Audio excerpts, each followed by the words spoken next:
ദേശാഭിമാനി മുഖപ്രസംഗം 2025 മാർച്ച് 18. അമേരിക്കയുടെ ലക്ഷ്യം ഇറാൻ.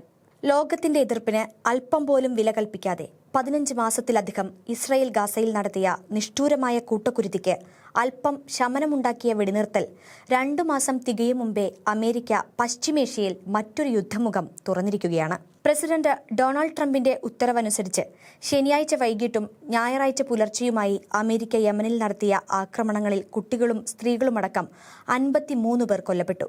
ഷിയ അറബ് സായുധ രാഷ്ട്രീയ സംഘമായ ഹൂതികളുടെ നിയന്ത്രണത്തിലുള്ള പ്രദേശങ്ങളിൽ നടന്ന മിസൈൽ ആക്രമണത്തിൽ 100ഓളം പേർക്ക് പരിക്കേറ്റതായും ഹൂതി സർക്കാരിന്റെ ആരോഗ്യ മന്ത്രാലയം അറിയിച്ചു. തിരിച്ചടിയായി ഹൂതികൾ ചെങ്കടലിലുള്ള അമേരിക്കയുടെ വിമാനവാഹിനിയടക്കമുള്ള യുദ്ധക്കപ്പലുകളിലേക്ക് മിസൈൽ, ഡ്രോൺ ആക്രമണങ്ങൾ നടത്തി. ഗാസയിൽ ഇസ്രായേൽ ആക്രമണം നടത്തിവന്ന വേളയിൽ പലസ്തീൻ ജനതയോട് ഐക്യദാർഢ്യം പ്രഖ്യാപിച്ച് സയണിസ്റ്റ് വംശീയ രാഷ്ട്രത്തിലേക്ക് മിസൈലുകൾ വർഷിച്ചിട്ടുള്ള ഹൂതികൾ ഒരു പതിറ്റാണ്ടിലധികമായി പാശ്ചാത്യ രാജ്യങ്ങളുടെ ശത്രുപട്ടികയിലുണ്ട്. ഇസ്രായേലിനെ കയ്യാളാക്കി പശ്ചിമേഷ്യയെ നിരന്തര സംഘർഷത്തിൽ തളച്ചിട്ട് നേട്ടമുണ്ടാക്കാനുള്ള അമേരിക്കൻ ശ്രമത്തിൽ ഒടുവിലത്തെ നീക്കമാണ് യമനിൽ ആരംഭിച്ചിരിക്കുന്നത്. ട്രംപിന്റെ 2ാം സർക്കാർ വിദേശത്ത് നടത്തുന്ന ആദ്യ ആക്രമണം കൂടിയാണിത്. മേഖലയിൽ അമേരിക്കയ്ക്കും ഇസ്രായേലിനും പ്രധാന ഭീഷണിയായ ഇറാനെ വിരട്ടാൻ കൂടിയാണ് ശ്രമം. ഗാസയിൽ വംശഹത്യ കുറ്റങ്ങളടക്കം നടത്തി 60,000-ലധികം ആളുകളെ കൊന്നൊടുക്കിയിട്ടും പ്രഖ്യാപിത ലക്ഷ്യങ്ങൾ നേടാനാവാതെ ഇസ്രായേൽ വെടിനിർത്തലിന് വഴങ്ങേണ്ടി വരികയായിരുന്നു.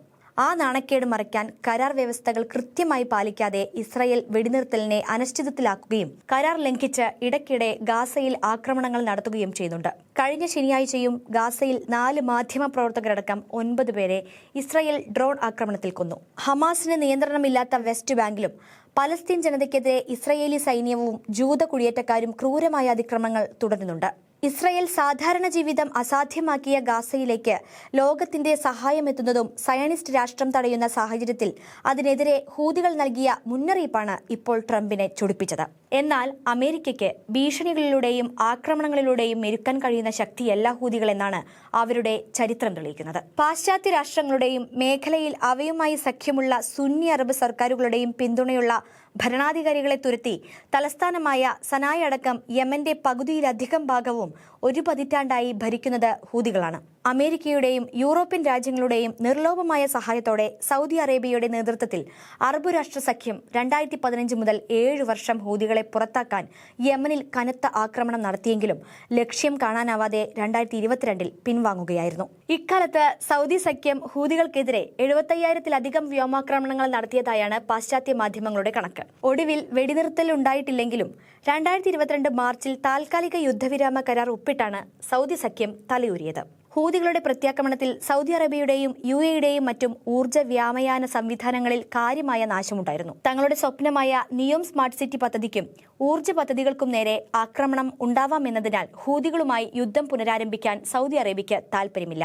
കഴിഞ്ഞ വർഷം അമേരിക്കയും ബ്രിട്ടനും ഹൂതികൾക്കെതിരെ വ്യോമാക്രമണം നടത്തിയപ്പോൾ അതിനെതിരെ സൗദി നിലപാടെടുത്തിരുന്നു. ഗാസയിലേക്കുള്ള സഹായം തടയുന്ന ഇസ്രായേലിനെതിരെ ഹൂതികൾ നാവിക ഉപരോധം പ്രഖ്യാപിച്ചതിന്റെ പേരിലാണ് അമേരിക്കൻ ആക്രമണം. ഗാസയിൽ ആക്രമണം നടന്ന കാലം അത്രയും ഹൂതികൾ ചെങ്കടലിൽ നടപ്പാക്കിയ ഉപരോധം ആഗോള വാണിജ്യത്തെ കാര്യമായി ബാധിച്ചിരുന്നു. ചരക്കു കപ്പലുകൾക്ക് ചെങ്കടൽ ഒഴിവാക്കി ചെലവേറിയ ദക്ഷിണാഫ്രിക്കയുടെ കേപ്പ് ഓഫ് ഗുഡ് ഹോപ്പ് വഴി പോവേണ്ടി വന്നു. 70% വ്യാപാരം അത്തരത്തിൽ വഴിമാറിയതായാണ് കണക്ക്. ഇതുമൂലം ഭീമൻ കോർപ്പറേറ്റുകളെ അടക്കം ബാധിച്ച നഷ്ടവും ട്രംപ് ആക്രമണത്തിന് ന്യായീകരണമാക്കും. യമനിൽ ആക്രമണത്തിനൊപ്പം ട്രംപ് ഇറാനെതിരെ ഭീഷണി മുഴക്കിയത് ലക്ഷ്യം വ്യക്തമാക്കുന്നുണ്ട്.